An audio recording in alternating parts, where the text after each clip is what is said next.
क्षेत्राच्या व उत्पन्नाच्या दृष्टीने आंब्याच्या खालोखाल केळीचा क्रमांक लागतो. केळीच्या उत्पादनात भारताचा दुसरा क्रमांक लागतो. भारतात अंदाजे 2,20,000 हेक्टर क्षेत्र केळीच्या लागवडीखाली आहे. केळी उत्पादन करणाऱ्या प्रांतात क्षेत्राच्या दृष्टीने महाराष्ट्राचा जरी तिसरा क्रमांक लागत असला तरी व्यापारी दृष्टीने होणाऱ्या उत्पादनात महाराष्ट्राचा पहिला क्रमांक लागतो. एकूण उत्पादनापैकी 50% उत्पादन महाराष्ट्रात होतं. सध्या महाराष्ट्रात एकूण 44,000 हेक्टर क्षेत्र केळीच्या लागवडीखाली असून त्यापैकी निम्म्याहून अधिक क्षेत्र जळगाव जिल्ह्यात आहे. म्हणून जळगाव जिल्ह्याला केळीचे आगार मानले जाते. मुख्यतः उत्तर भारतात जळगाव भागातील बसराई केळी पाठवली जाते.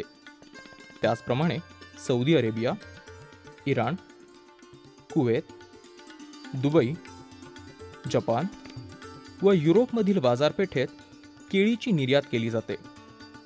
त्यापासून मोठ्या प्रमाणावर परकीय चलन प्राप्त होते. केळीचा 86%हून अधिक उपयोग खाण्याकरता होतो. पिकलेली केळी उत्तम पौष्टिक खाद्य असून केळ फुले, कच्ची फळे व खोडाचा गाभा भाजीकरता वापरतात. फळापासून टिकाऊ पूड, मुरंबा, टॉफी, जेली इत्यादी पदार्थ बनवतात.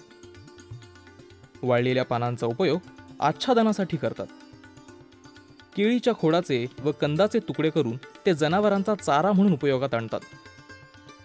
केळीच्या झाडाचा धार्मिक कार्यात मंगलचिन्ह म्हणून उपयोग केला जातो.